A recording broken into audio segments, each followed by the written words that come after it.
नमस्कार मित्रों, स्वागत है आपका हमारे YouTube चैनल पे। तो मित्रों, आज हम जिस टॉपिक पर चर्चा करने वाले हैं, वह बात आप सभी के माइंड में घूमती ही रहती है कि जो व्यक्ति हमेशा गलत कार्य करता है या जो व्यक्ति हमेशा दूसरों का अहित करता है, वह व्यक्ति हमेशा सुखी रहता है। और जो व्यक्ति बहुत ज़्यादा सीधा साधा है, जो हमेशा दूसरों की हेल्प करता है और हमेशा दूसरों के काम आता है, वह व्यक्ति कहीं न कहीं आज दुखी ही है। तो मित्रों, हम सभी के माइंड में सिर्फ यही वार्तालाप हमेशा चलती रहती है और हम ईश्वर को दोषी मानते हैं।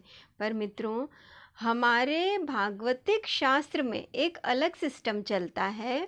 अर्थात जब कुरुक्षेत्र में श्री कृष्ण भगवान अर्जुन को भागवत गीता का ज्ञान दे रहे थे, उस समय श्री कृष्ण भगवान ने अर्जुन से बहुत सी बातें कही थी जो सभी व्यक्ति की समझ से परे हैं। सभी व्यक्ति उन बातों को नहीं समझ सकते हैं। तो मित्रों, जहाँ तक हमने श्री कृष्ण की भागवत गीता को समझा है, उसके अकॉर्डिंग हम जिस रहस्य को जानते हैं या जिस रहस्य को हम जान सके हैं, उसके बारे में आप लोगों को भी बताना चाहते हैं कि हमारा जो भगवती शास्त्र है, उसमें हमारे अच्छे एवं बुरे कर्म को ईश्वर स्वयं बढ़ाते हैं एवं स्वयं घटाते हैं। कहने का तात्पर्य कि जो व्यक्ति आज हमें सुखी दिखाई दे रहा है या जो व्यक्ति अच्छे कार्य नहीं कर रहा है फिर भी वह सुखी है, तो उसके पीछे श्री कृष्ण भगवान का ही हाथ है कि श्री कृष्ण भगवान उस व्यक्ति के सद्कर्मों को नष्ट कर रहे हैं, अर्थात उसे और ज़्यादा सुख भोगने को दे रहे हैं ताकि उसके सद्कर्म जल्दी ही नष्ट हो जाएं और वह अपने बुरे कर्मों का फल भुगत सके। इसके विपरीत जो व्यक्ति अच्छा है या जो व्यक्ति सबकी भलाई के कार्य करता है, उनके दुष्कर्मों को या उनके कुकर्मों को श्री कृष्ण भगवान स्वयं ही उनको दे रहे हैं, जिससे कि उनके कुकर्म या उनके दुष्कर्म जल्दी ही समाप्त हो जाएं और वह हमेशा एक अच्छे व्यक्ति रहें। तो मित्रों, जब सुखी व्यक्ति के शुभ कर्मों को श्री कृष्ण भगवान उन्हीं को सौंपते हैं, तो व्यक्ति को ऐसा लगता है कि वह बहुत सुखी है, उसे ईश्वर की कृपा प्राप्त है और वह अपनी मनमानी करने लगता है। अपने ही भाई बंधुओं के साथ, अपने ही मित्रों के साथ, अपने ही सहपाठियों के साथ गलत व्यवहार करता है, उनको हमेशा नीची दृष्टि से देखता है और अपने आप को ही सर्वश्रेष्ठ समझता है। तो ऐसा व्यक्ति उस समय तो अपने शुभ कर्मों का फल भोग रहा है या श्री कृष्ण उसके शुभ कर्मों को जल्दी ही नष्ट कर रहे हैं, इसीलिए उसके साथ ऐसा हो रहा है।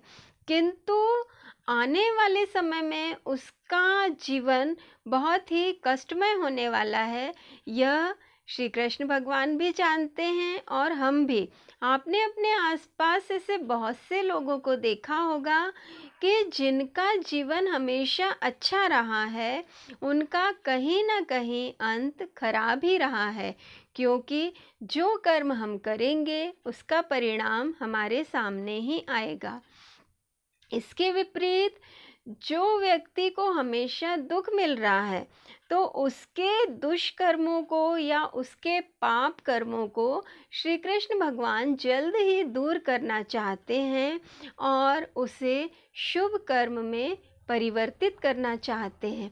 इसीलिए व्यक्ति को बार बार दुख दे रहे हैं ताकि उसके जो बचे हुए पाप कर्म हैं, उनसे वह व्यक्ति जल्दी ही छुटकारा पा जाए। और जब व्यक्ति दुखी होता है तो वह हमेशा सत्कर्मों में लगा रहता है, कभी किसी का बुरा नहीं चाहता, हमेशा दूसरों के प्रति हमदर्दी रखता है। इसका तात्पर्य यह है कि उस व्यक्ति के पाप कर्म स्वयं ईश्वर कम करना चाहते हैं और उसे उसके आने वाले जीवन में हमेशा खुशियाँ देना चाहते हैं या आने वाला जीवन बहुत अच्छा बनाना चाहते हैं। तो दोस्तों, श्री कृष्ण के इस रहस्य को बहुत ही कम लोग जानते हैं और जब वह दुखी होते हैं तो स्वयं ईश्वर को दोष देते हैं, पर यह गलत है। जहाँ तक हमने श्री कृष्ण के रहस्य को जाना है, उससे तो हमने सिर्फ एक ही अनुमान लगाया है कि यदि भगवान हमें दुख दे रहे हैं तो कहीं ना कहीं उसके पीछे हमारी ही भलाई है। तो दोस्तों, आप भी भगवान के या ईश्वर के इस रहस्य को समझिए और यदि आप दुखी भी हैं, परेशान भी हैं, तो सोचिए कि इसमें कहीं ना कहीं हमारा हित ही है। तो मित्रों, आज के लिए बस इतना ही। यदि आपको हमारा वीडियो पसंद आया हो तो उसे लाइक कीजिए, शेयर कीजिए, सब्सक्राइब कीजिए। धन्यवाद।